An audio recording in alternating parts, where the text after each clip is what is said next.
Pasukan Pertahanan Israel, IDF, mengklaim telah menghancurkan lebih dari 150 terowongan dan kompleks bawah tanah di jalur Gaza yang digunakan gerakan Palestina Hamas. Klaim itu diungkap juru bicara IDF Letkol Jonathan Conricus.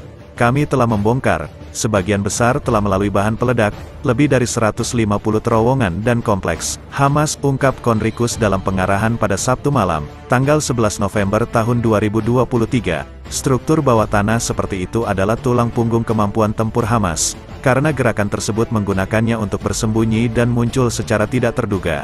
Ujar dia, pada tanggal 7 Oktober tahun 2023, kelompok Palestina Hamas melancarkan serangan mendadak terhadap Israel dari Gaza, membunuh dan menculik orang-orang di komunitas tetangga Israel. Israel lalu meluncurkan serangan rudal dan blokade total terhadap jalur Gaza, yang dihuni lebih dari 2 juta jiwa. Pada tanggal 27 Oktober Israel melancarkan serangan darat besar-besaran ke Gaza dengan tujuan melenyapkan Hamas dan menyelamatkan para sandera.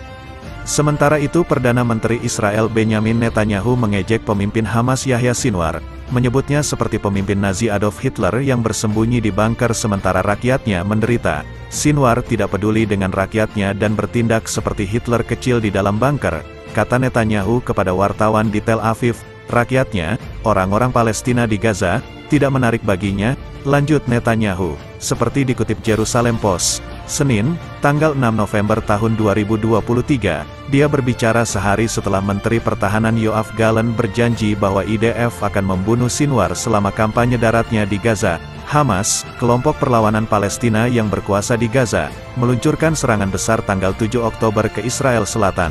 Lebih dari 1.400 orang tewas dan ratusan lainnya disandera selama serangan yang diberi nama Operasi Badai Al-Aqsa tersebut.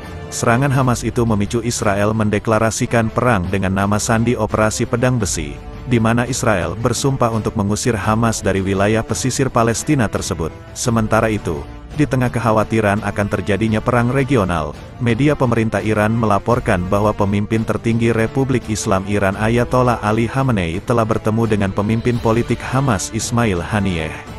Menurut laporan media tersebut, Haniyeh, yang tinggal di antara Qatar dan Turki sejak 2019, memberi pengarahan kepada Khamenei tentang perkembangan terkini di jalur Gaza dan kejahatan rezim Zionis Israel di Gaza, serta perkembangan di tepi barat. Pemerintah Republik Islam Iran mengatakan pihaknya mendukung Hamas namun tidak memainkan peran apapun dalam serangan mendadak kelompok itu terhadap Israel pada tanggal 7 Oktober lalu. Ayatollah Khamenei memuji ketabahan dan ketangguhan masyarakat Gaza dan menyatakan kesedihan yang mendalam atas kejahatan rezim Zionis, yang didukung langsung oleh Washington dan beberapa negara barat. Demikian siaran televisi pemerintah Iran.